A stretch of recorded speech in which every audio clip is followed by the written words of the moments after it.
Labas sekmadienio rytas, visi dar valgo vėlyvus pusryčius, ar dar tik tai ruošiasi važiuoti, valgyti vėlyvų pusryčių. Ten tų, kokius ten kiaušinius valgo sekmadieniais. Benedikto, va. Benediktinė gal gerai.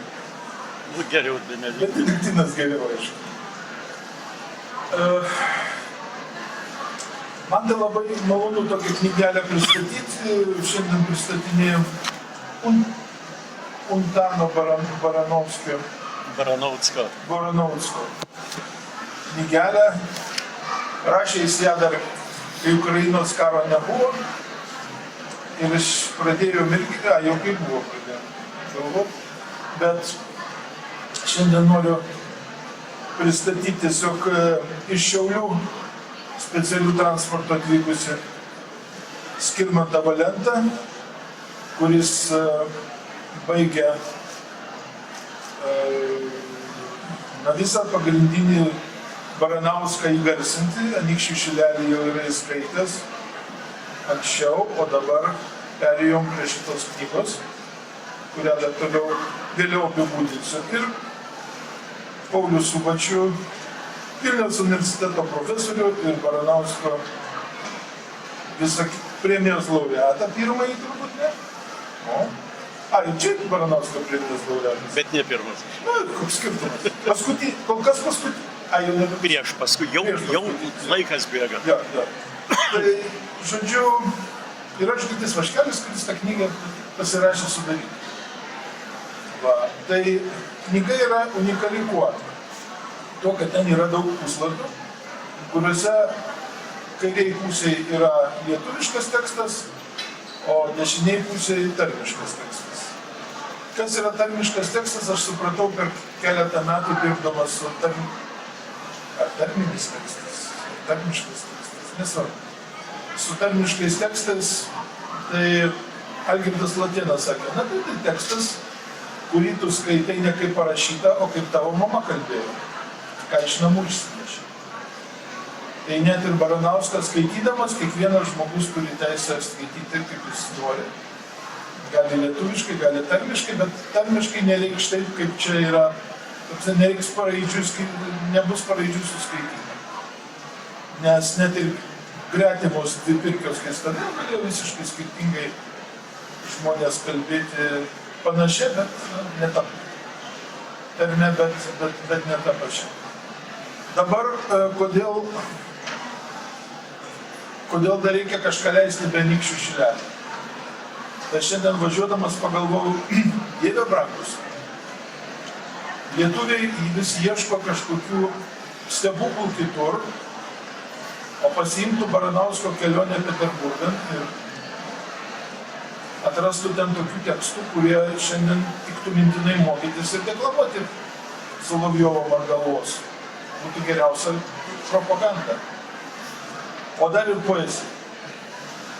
Kitas dalykas, kas man labai užkliuvo, tai taip, tie tekstai intonaciškai panašus su Anykščių šileliu, kad jeigu nežinotum, kuris ten iš kurio nusirašė. Ar Anykščių šilelis, ten kokios lietuvių giesmininko pokalbio su Lietuva ar atvirkščiai. Ramiai. Jeigu ką, mes ir viską galim uždėti ir tavęs ramiai galėsi sėdėti. Nereiks manęs. Jo. Tai toj knygutėj 3 tekstai, jie nėra nauji, jie visi yra skelbti ir tik tai jų nieks neskaito. Tai dabar gyvoji poezija, aš tikiuosi juos atgaivinti. Ir šiandien eidamas pasiėmiau 4 knygutės, 2 jau padovanojau kažkam pakeliui. Ir jie sakė tikrai, bent jau man sakė, kad tikrai skaitys. O gal net ir klausys. Tai iš tikrųjų svarbiausias dalykas, naujausias šitoj knygoj, tai yra profesorius Skirmantas Valentas, o šiaip tai gal vis tik tai, kaip vadinti, profesorium ar Skirmantas? Skirmantas. Sudurtinis indoeuropietiškas vardas.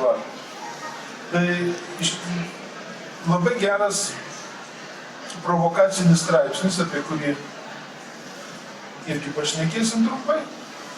Na ir 50 minučių įrašyto Baranausko teksto skaitomo Skirmanto Valento. Kadangi jis man davė tokią dešrą tų tekstų ir ten gabalais yra skaityta, nes jeigu viską skaityti, tai čia būtų keletas valandų. Bet aš buvau priverstas išklausyti, patyriau, dabar orgazmas turbūt būtų geriausias žodis, kurį reikia išsakyti jau čia, bet patyriau malonumą klausydamas ir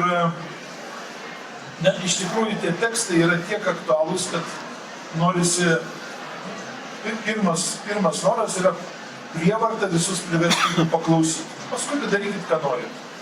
Net neskaitytų, bent paklausytų ištraukų. Ir ten visko yra. Mūsų Lietuvos istorija surašyta dar iki Maironio. Ir aktualių pilna šiuolaikinių, nors rašyta prieš 200 metų beveik. Tai, na, bet gal tiesiog paskaityk tada pradžiai, ką nors, o tada pereisim prie tų rimtesnių. Nu, pačių dalykų.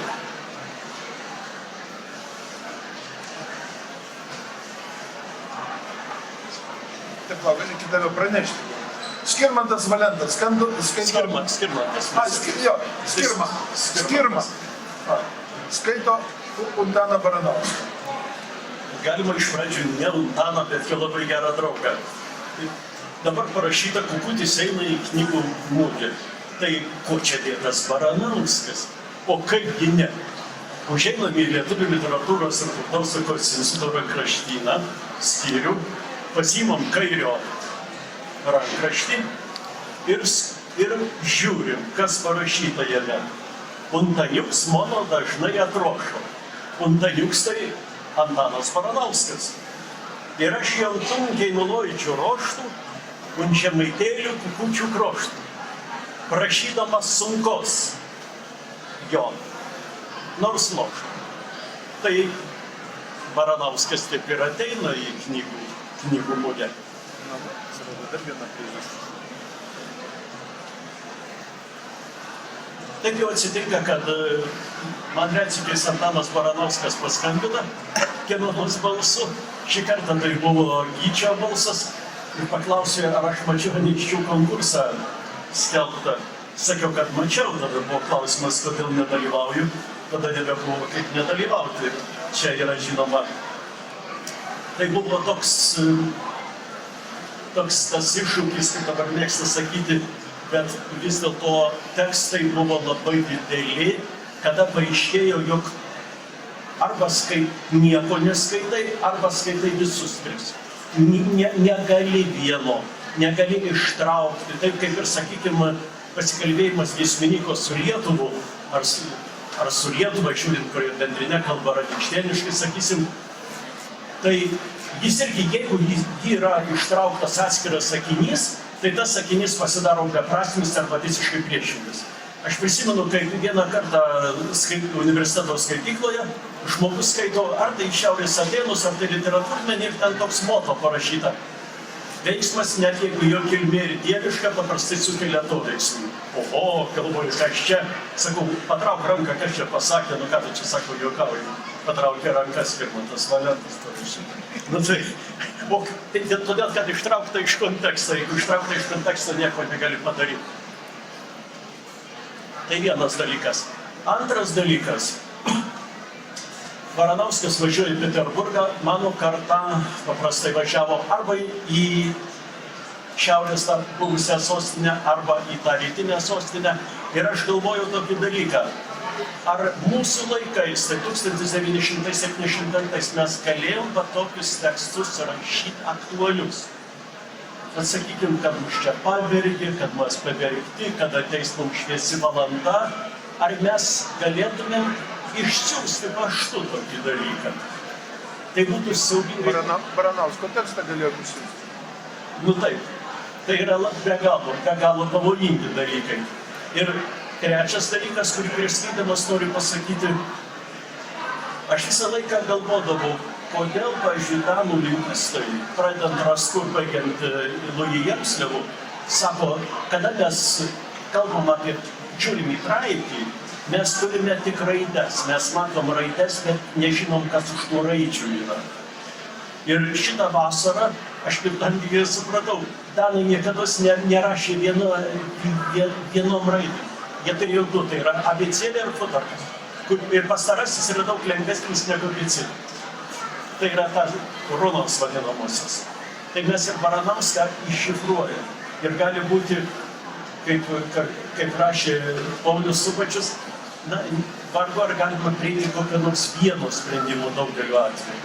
Na, geriausia, man atrodo, tai šiek tiek ir paklausyti. Tuo labiau, kad tos eilės jos iš tikrųjų yra be galo aktualios. Taigi kelionė Peterburgą. Taip širdį skaudė, taip neramu buvo. Taip arošaras grąžino Lietuvą, kad kugi nėra ko ir sakyti, šimto didelė žirnis mano ašaros krinta. Širdis griaudė, krūtinė sustraukė ir sudrebėjo, tartum galva laukė. Mano Maskau, kad 1000 praėjavo apsakė viršuolį savo tėvų. Kaip labai gražus Peterburgo miestas, didelėm upėm net 5 apėstas. Kokie timūrai, kokios aukso plytos, kaip gražiai visos serkės aptaisytos, kaip plačiai teka jų neva didžioja, kaip gražiais rūbais maskoliai nešioja, bėrė tik bėrė neteisingai stykšta, labai man kalbėk, mislijau, kad nori. Mongi gražesnė Lietuvos anykšta, gražesnė mūsų tinidėliai stovi, gražesnės mūsų narsuvūkį gryčios, gražesnės mūsų medinės bažnyčios, gražiau žalksų dvasių šviečia širdys, vagysčių mūšių čia niekur nesgirdi. Mūsų anykšta ar mūsų šventoja, siauro artykį be didžių verpetų, kol nebūt platyninė didžioja, kol netaip smarkiai morės įtekėtų, kol joj undėlio nepakaktų sraujo, be mūsų verksmo, prakaito ir kraujo. Žinoma, kad visada prieš skaitimą maždaug susplanuoji 5 kartus daugiau, ir paskui supranti, kad 5 kartus mažiau reiks. 5 dalis, gal 5 laiškas galėjo būti.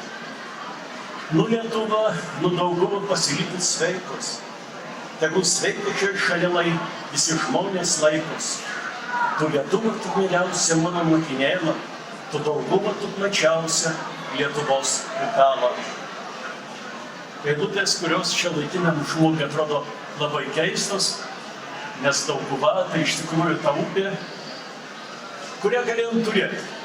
Jeigu ne vokiečių ordinas, aš jau esu sakęs, tai latvių poetams ir viešai, mūsų sostinė būtų Rygoje buvusi.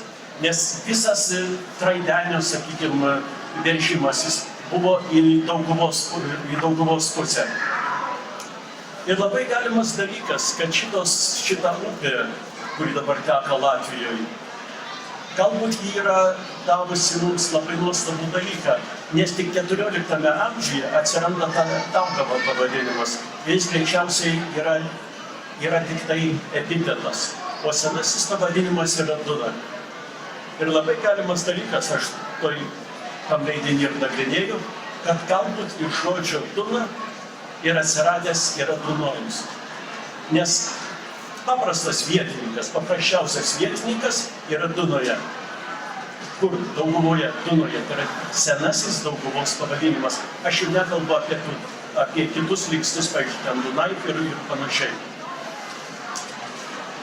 Na, toliau galima šiek tiek paskaityti, dar gal šiek tiek. Ladikyti lyg senoviai, skardų šalis mūsų, po šios plotus virš patovo ant giminės rusų. Šiandien rusai po maskoliais, maskoliškai rėdos, Lietuvos tikrus vaikus didžios spaudžia bėdos. 19 amžiaus vidury buvo labai gerai skiriamos dar šitos sąvokos. Rusai tai tie, kurie gyvena Lietuvos didžioje kunigaikštystėje. Tik tai tie. O Maskoliai ten įlytis. Nuo Rezeknės, sako Baranauskas, jau rusų nėra. Šito šalis vietoj nebesmoto rusų. Gal aš truputėlį paskaičiau ir pradžioj užteks. Nu, atrodo, sveičinom, ką Bumblauskas vakar aiškinosi visą valandą apie mūsų ir ne mūsų rusus.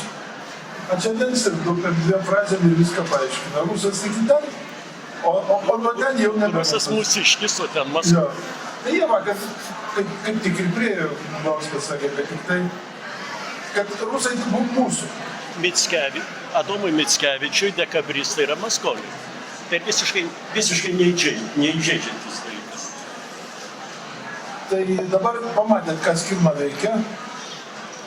Tai dabar Paulius galės įsiterpti, nes sėdė, aš jau matau, pavargo belaukdamas, kad jam žodis bus koks nors suteiktas. Tai sveiki visi. Šiaip tai Baranauską reikia klausyti, neskaityti gyti. Reikia giedoti arba klausyti. Ypač kai yra kas skaito garsiai ar iš pomėtės. Iš pomėtės turbūt, taip? Iš pomėtės. O va tai... Kokius čia rusiškus žodžius? Nu, gal čia polonizmai? Tokius aukštaitiškus žodžius. O šiaip, va taip paėm ir pagalvojam. Vienintelis iš didžiųjų mūsų poetų, Baranauskas, teisingai pasakė, kas yra didžiausi mūsų priešai. Amžini priešai, amžini nekadėjai. 500 metų. Seniau tai atsimena poetinė atmintis, etimologija, atsimena gal dar nuo Adomo ir Ievos, bet ten tada tai tiesiog yra piktoji dvasia, kuri yra priešas. O kai ta piktoji dvasia įgyja apibrėžtą pavydalą, tai jau yra maskolija. Nes Donelaičiui tai ten tie negerieji buvo vokiečiai, buvo nelabai geri, prancūzai varles valgantis, Maironiui irgi, vokiečiai, lenkai. Netgi pagalvoja apie tuos mūsų pabėgėlius išeivius, emigrantus, egzodą, visai ten juos vadina. Tai irgi, bolševikus keikė, prakeikė, bet kažkaip ne taip apibendrintai kaip Baranauskas. O Baranauskas labai aiškiai. Ir nors mielojo Skirmanto yra ten labai išaiškinta smulkiai, kada ten Gudą kaip teigiamai Baranauskas apibūdina, kada neigiamai, kai jau Gudas tampa subordinuotas, pavergtas Maskolio, sutampa su Maskoliu, tai tik tada Gudas yra blogis. Bet visigi atsimena ir Baranausko neskaitę, vis tiek yra girdėję tą, kad tu Gudę nesulauktum. Ir mes vėl per šitas pastarąsias 2 dienas mes vėl galim kartot. Ir kažkur kartojam net tų žodžių nežinodami, kad tu Gudę nesulauktum, nebus kaip tu nori. Ir tas argumentas, kuris, komentuojant ir Ukrainos prezidento laikyseną Vašingtone, yra tas pats, nes tavo priesakai nedora. Tai dora ir asmens orumas. Ten yra argumentas ir pamatas. Ir peršokant prie pasikalbėjimo giesmininko su Lietuva, kiek visokių istorikų ir literatūrologų bandė aiškinti, bandė interpretuoti, kad tai Lietuvai reikėjo eiti tuo keliu, kurį siūlo giesmininkas, prisiminti didžią istoriją, ar priimti apšvietos programą, mokslas išgelbės, ir čia Baranauskas atrodo toks archaiškas, nemodernus, nebeįdomus, sakydamas, kad tik Dievas išgelbės. O žvelgiant į šiandienę situaciją, vėl kas išgelbės? Mokslas? Ar praeities atminimas? Jis labai gražus, jis labai šviesus. Bet tik Dievas išgelbės. Ir vėl ta pati mintis grįžta.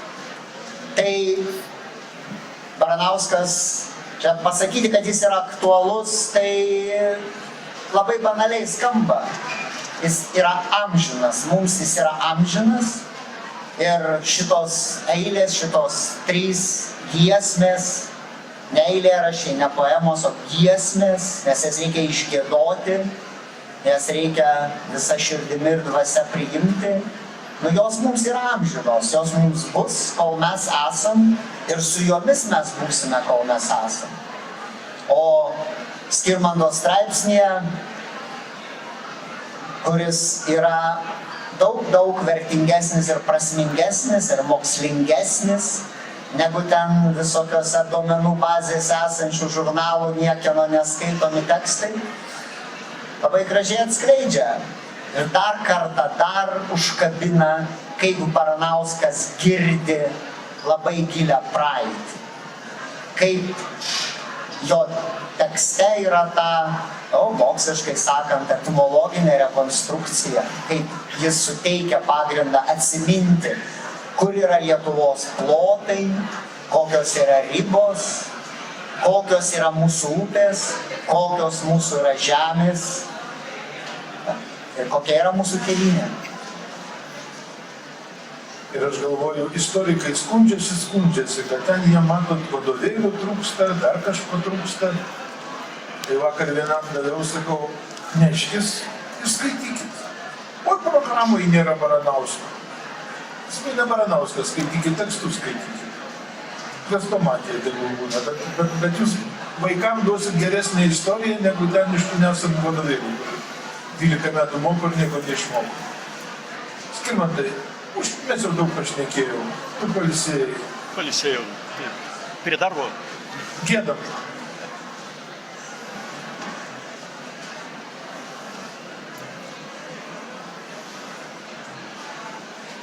Man skaitant giesmes, ypač kelionė į Peterburgą, buvo labai keistas dalykas. Juk važiuoja į Peterburgą. Peterburgas jau 200 metų sostinė. Apie ką kalbama? Apie Maskvą. Ir tos eilutės, kurios kalba apie Maskvą, atrodo, jos parašytos šiandien rytą, o ne prieš 160 ar kiek ten dar daugiau metų. Tokia šiandien Maskvos šviesa, kruvina ir juoda. Čia yra tokia eilutė šiuolaikinė, kad labiau šiuolaikinės ir nesugalvosi. Peterburgą prisimenu iš Adomo Mickevičiaus, ten yra pasakyta, o kaip į lietuvių jau vertimas, o kaip Peterburgą žmogus privažiavo, pamatė šėtono tai kūrinys. Čia irgi yra tas pats, bet Baranauskas kalba tik tai apie Maskvą, apie tuos senuosius laikus. Tai dar nereiškia, kad jis visur teisingai nustato Lietuvos ribas. Ten visur yra dėjavimas. Mielas Dieve, ak šioj žemė po Lietuvą buvo. Aš iš tikrųjų labai nemoku skaityti, turiu prisipažinti žiūrėdamas. Man tai yra kančia. Aš tiesiog nespėjau išmokti. Poezija niekados neturėjo būti užrašinėjama. Visos kultūros žinojo. Poeziją reikia išmokti atmintinai. Jeigu nenori, tai gali nesimokyti, bet kitaip nėra. Poezijos kitaip nebūna. Ir žinoma, jis skaitoma atmintinai ir stovint. Gerai, tai noriu ir iš širdies į širdį. Iš širdies į širdį. Taip, iš esmės taip. Taip. Aš dabar neatsimenu, rodos keltų kultūroje buvo sakoma, kad nereikėtų tokių svarbių tekstų kaip poeziją užrašinėti. Dar koks nevertas tą poeziją perskaitys, išmoks tą poeziją. Ne visiems jį yra. O va čia tiems, kurie susirinko. Iš pradžių aš buvau išsigandęs, kad čia niekas nesusirinks. Bet mane nuramino Antanas Baranauskas viena eilutė. Pavyzdžiui, sako taip, pasiruošė gerai pamokslui. Niekas neatėjo. Ten gal 5 bobutės. Ir citata. Ersmės undenio nenustoja tekėti dėl to, kad pas jas plaukai semtų neateina. Bet, taip neišėjo, susirinko. Taigi, Dievo rykštė ir malonė. Apie Arielką neskaitysiu. Apie Arielką. Apie Arielką? Visi supras. Tada keičiam tekstą, kadangi yra pagidavimai Arielkos. Man labai keistas dalykas, kaip Baranauskas gerai žino, iš kur pas mus atėjo. Labai. Gerai išmatė. Uždarbis prieš blaivybę, konkursas prieš blaivybę, kaip nebegalėjo. Taigi 7 dalis Arielka. Tokiam blūdų griekas visiškai nesudilo, ėjau lyga nauja, visam svietį kilo, lygundo po slėnius po svietų paplūdo, iš Gdansko ant linkus ir Lietuvų tvino, ir gryniausia širdis ir rūšės skundino, Budom apipyla ir dumblant sugrūdo, ir vardas jai buvo gyvenimo undo. Išvertas plėškėjo žarija man žundo, ir garais ir dūmais nuomonės svaigino, ir Dievo paveikslų vidui rūšių vildė, ir pekliškais norai žmonių širdį šildė, užtat jų linkai Arielku vadino. Iškart Hofjekon gydyklom paskirta, ir paskui po šeipą su žolėm suvirta, ir žiedais visokiais stovėjo nugelta, nuo ligųjų žmonės tegėjo iš karto, bet kai žmonių širdys apsolo apkarto, bet prietaisų jokių pamėgo ar balta. Bet dvasiški žmonės, kaip tik pamėgino, šiuplėkiškų smordinį iš karto pažino, ir tuojų su veizu iš namų ištvojo. Iš namų išvyta karčiamonų vėjo, praeinančių žmonės užžiūrų spėliojo, visai pasitaisė, visai nustožė, auksų geltonovo žydėjo kaip rožė, ir vyšniam nubūsta dumsė rausta moteris, polsimu žaliovo, trūsti medų lypo, kvepalais visokiais pradūmus pakrypo, ir viduj turėjo gėlo gyvotės. Nu žiūrėkit, bendrinė kalba neskalbėtų. Viduj turėjo gelo gyvatės, o viduj turėjo gelo gyvotės. O čia yra poezija. Šiaip vienintelis būdas išlaikyti senuosius tekstus, tai būtų, jeigu jie niekados nebūtų rašinėjami. Niekados. Dabar, sakykime, puikiausiai mes galim skaityti, pavyzdžiui, Danų 950 metų įrašus apie krikščionybės priėmimą. Puikiausias. Visiškai galima iš originalaus akmens skaityti, bet mes nežinom, kaip tariami garsai. Nu, mes žinom, kad turėtų, tada sakykime, nebuvo žymimas, turbūt žymimas, bet mes nežinom. Ir toliau dar geresnis tekstas. O kas pilnos čierkos vardindavo dugnį, viduj savo žornų pajusdavo ugnį, Jūsdavo kaip gyslais brinko visam kūnį, pikti norai droskė kūnų, širdį rūšių, degino iš šoknių, cnoto sėklai trūšių, žmogų girtų mirkė, jaunų darbų liūnį. Vieni žmonės gyrės, kad pinigų turi. Žapalir žvairaus, kad kaip reikia žiūri. Šlugi šokinėjo, silpini minčių ėjo, tylėjai šnekėjo. Šūnio balso staugė, vaikus laukan vaikė, pačias priekės smaugė, srojom bjauri žodžiai iš nasrų paslėjo. Ir jaunos mergiotės pometės armotų, pusmordės čerkelai vajiklų atsnotų, dažnai su šaunėliais karčiamoj pragėrė.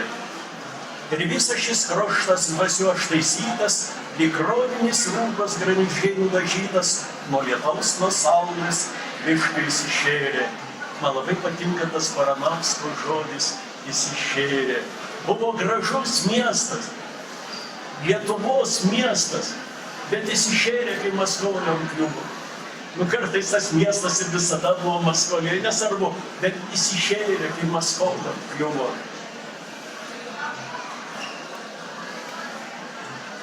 Ne taip greita žlaista dirba žėlė keičiais, nei geriau žgriūva žabarais rekėdžiais, kaip piktas pageidos Arielkui sužėlė. O kaip tik Arielka Lietuvoj patvino, pikti darbai grįžo, žmogų mino, pageidimų šoknys ataugas iškėlė. Dabar aš gal irgi. Nu, kaip Valančius pradėjai šnekėti, tai čia yra, man atrodo, inspiracija, tai Valančiaus yra tai visiškai teisingai. Nu va. Tai...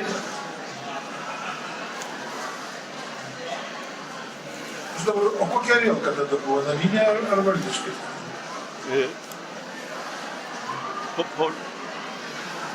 Juk Valančiaus Blaivystės sąjūdis buvo dar ir prieš Rusijos biudžetą nukreipta akcija. Tai manyčiau, kad tai buvo pirktinė. Karčiamoji buvo nebrangi. Nes aš kažkaip mačiau to laiko žurnaliuką kažkokį Vilniaus, reikėjo pasivartyti, ir pirmą ką radau, tai atsiverčiu, tai išsilankstu ir galvoju, kur visą tai matyta? Samagono aparato schema. Reiškia, buvo, sakant, technologijos vystomos ir siūlomos tiesiog pasistatyti. Ir galvoju, kiek ten buvo valdiškai, kiek jie patys darydavo. Bet čia jau, kaip sakyti, ne apie tai šiandien. Vis tik apie straipsnį. Jis iš tikrųjų yra puikus. Negalima sakyti, kad geresnis negu Baranausko tekstai, bet sakykime, geriausias Baranausko tekstams. Tai vis tik tai porą žodžių pasakyk, ką tu ten prirašai naujų dalykų. Tyliai, ramiai, o prirašai. Vat mokslinius tekstus vis tiek reikia užrašinėti turbūt, juk jie daug neišeina. Na, poezijos tekstas šiaip ar taip jis yra amžinas ir kada praeina daug šimtas ar tiek metų, jis nėra pasenęs. Bet mokslinis tekstas jis vis tiek yra sensta, atsiranda kitų duomenų. Tai šiaip man buvo įdomu, vienas iš tokių įdomių dalykų, tai yra Baranausko kūrimas arba atkūrimas didžiosios kunigaikštystės. Lietuvos didžiosios kaip didžioji poezijos kunigaikštystė, ten Vlado Braziūno ir kitų atkuriama, tai taip Baranauskas atkuria Lietuvą, tą senąją Lietuvą. Ir man buvo labai įdomu, kad ten lietuviai paminėti, dabar 28 ar 9, Lietuva paminėta. Bet gudai tiek pat kartų, tai yra mūsų žmonės, mūsų kultūros žmonės. Aš dabar neprisimenu, kuris ten buvo karas, Lietuvos karas su Maskva, su Maskvos kunigaikštystė, kada priartėjo mūsų kariuomenės prie Smolensko ir mano, kad mes labai lengvai paimsim Smolenską, kadangi ten mūsų žmonės yra. Žmonių mūsų ten nebėra. Kada Ostrogiškiui buvo šitas 514 metais, mūsų žmonių ten nėra. Žmonės yra pakeisti. Ir kadangi jau kalbam apie Dievo rykštę ar malonę, tai aš dar truputėlį 3 posmelius norėčiau, jeigu ne, galima paskaityti. Taip.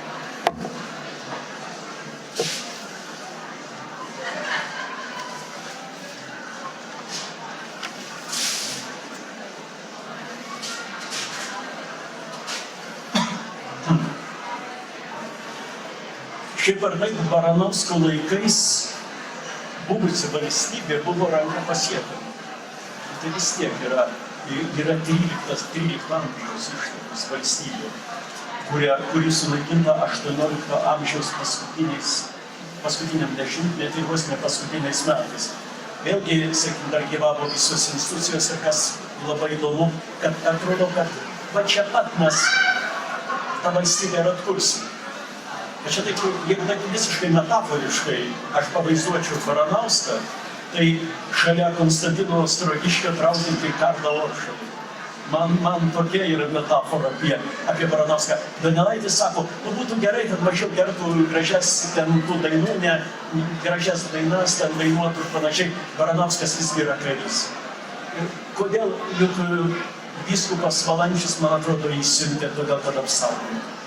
Ne todėl, kad jis ten buvo gabus, todėl žinoma, kad buvo gabus, kad studijavo, bet pirmiausia, kad apsaugotų neitų į sukilimą.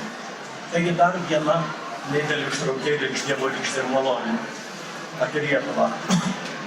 Loimino jų vargus, želdė laukus pievas ir jos pačius veikus vaisė ponas Dievas, nors dar tebebuvo tarp blūdų paklydį, norėjo, kad postum iš giminės mūsų, šalis mūsų, Latvių, Žemaičių ir Prūsų, per amžius tarnautų jo vietų išvydį. Plačiai jos invaisys davė žodį pločių, gročių Prūsų, Žemį ir Lietuvų bočių, Žemaitėlius, Lainius, didžius Latvių plotus, tovėjiem galybė ir vienybė laikė, ir giminės gudų labai smarkiai vaikė. ir atgimdinėjo didžius žemės žmogus. Jotvingai lietuviai, o čia yra mano vienas iš apmąstymų. Jis yra ne šios dienos apmąstymas, kaip interpretuoti, nes yra pirmojo rašto pamaldiniai. Ar lietuviai Jotvingoj, ar Jotvingai Lietuvoj ėjo, kur jie.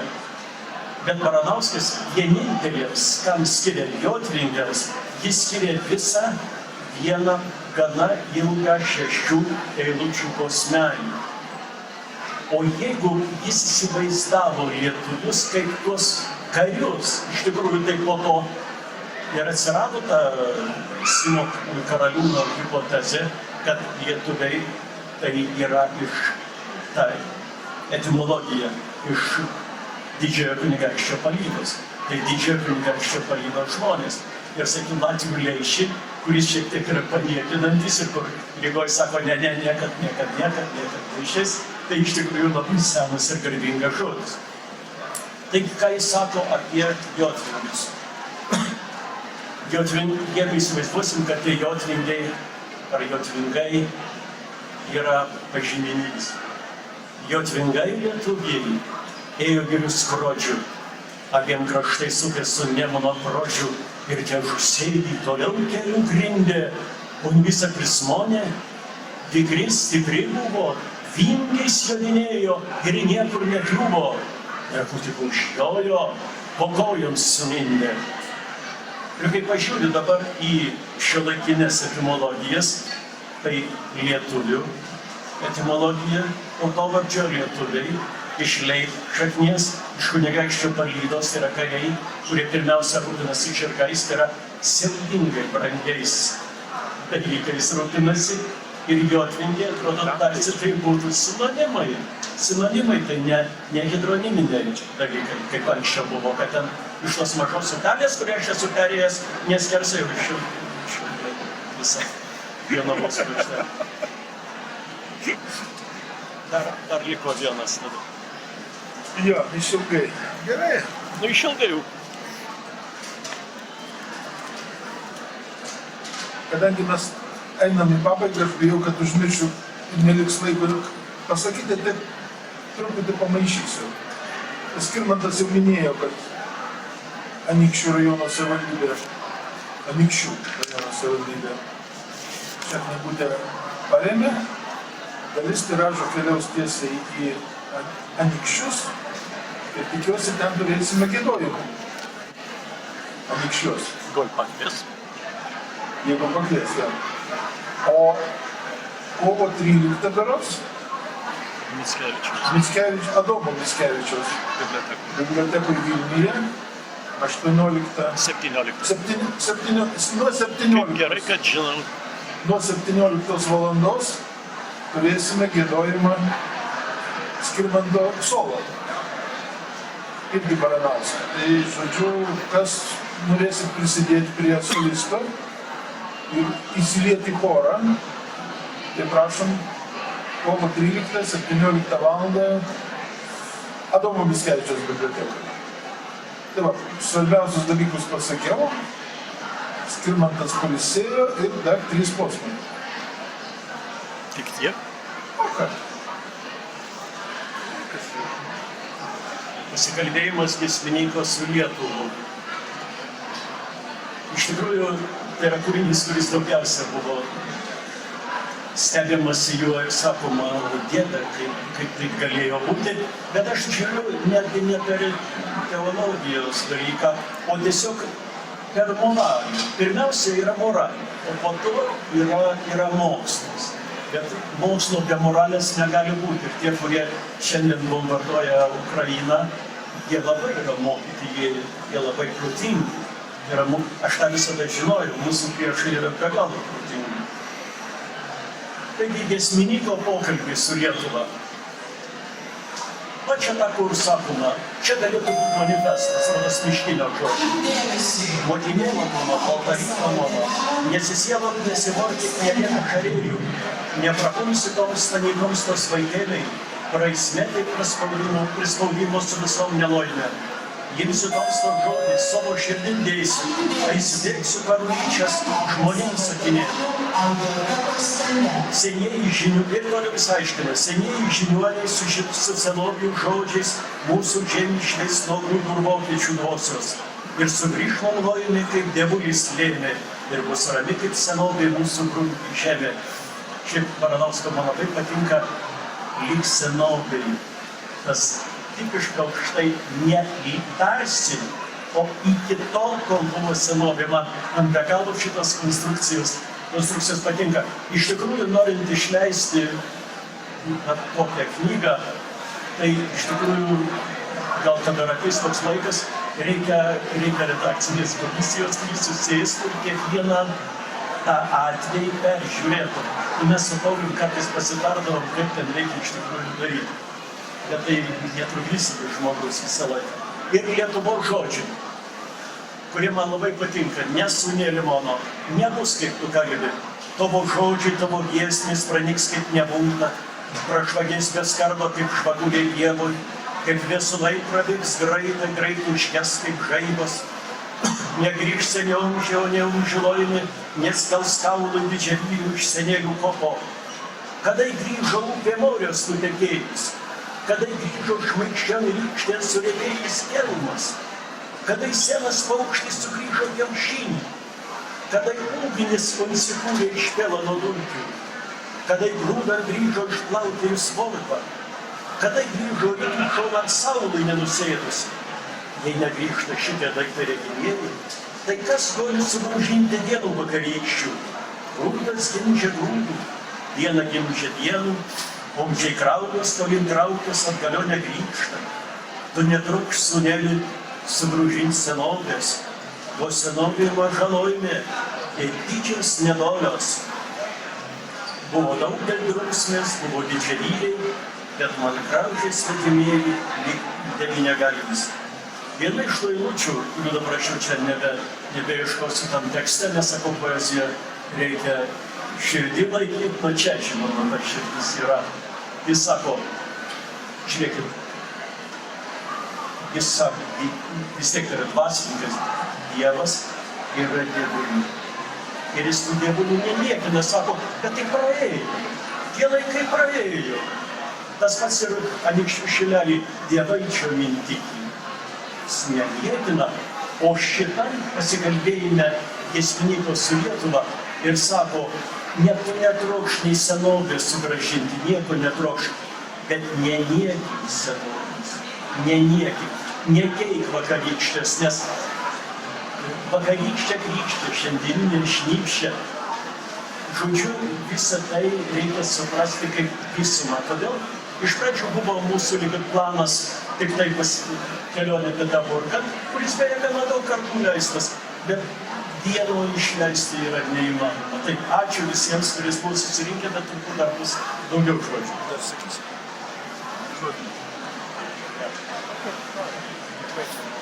Nu, aš dar pakalbėsiu, jeigu dar ką sugalvosiu, tai jau, žinom, turim laiko. Minutę. Tai supratot, kad taip pat kaip Stoties perone skaityti sudėtinga, klausyti sudėtinga, bet paragauti galima.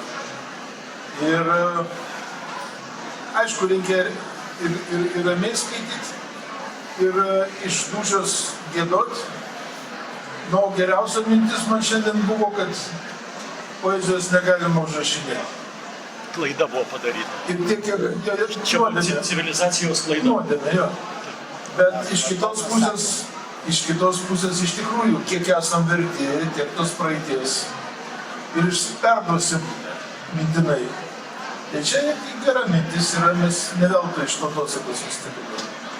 Gyvoji poezija tą įrodo, pati serija. O gyvoji poezija, dar pasigirsiu 36 knygutė, mano skaičiavimais Lietuvoje poezijos nėra ilgesnės serijos buvę.